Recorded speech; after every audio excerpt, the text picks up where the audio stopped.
দেখে বোঝার উপায় নেই, প্রতিদিন বড় বড় যন্ত্রের গর্জন, ট্রাকের হুইসেল আর কয়েক হাজার মানুষের হাঁক ডাকে মুখরিত থাকত এই এলাকাটি।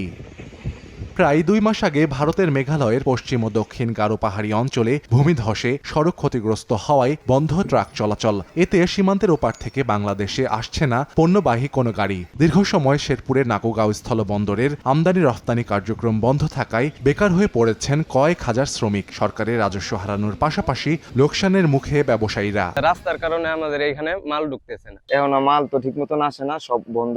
7-8 হাজার শ্রমিক কাজ করতো, তারা এখন দুর্ভিক্ষের মধ্যে আছে। ব্যবসা পরিস্থিতি খুবই ভয়াবহ। আমিও দোকানদারি যাই হোক টুকটাক করি, সংসার চলতেছে না, খুব কষ্টে আমরা আছি। শ্রমিকরা সংসার চালানোতে হিমশিম খাচ্ছে, ব্যবসায়ীদের ক্ষতিগ্রস্ত।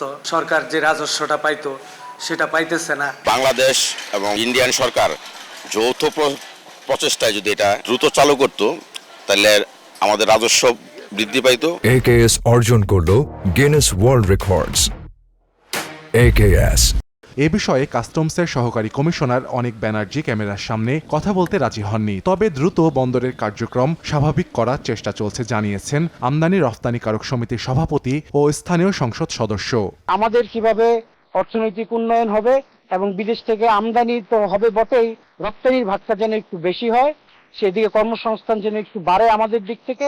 বিশেষ করে মশারি বলেন, কয়েল বলেন, মাছ উৎপাদন আমাদের এখানে যথেষ্ট, এটা এক্সপোর্ট করার সুযোগ রয়েছে। বিভিন্ন প্রোডাক্ট আমরা এক্সপোর্ট করতে পারি। 2025-26 অর্থ বছরে এই বন্দর দিয়ে প্রায় 2 লাখ টন পাথর আমদানি হয়েছে।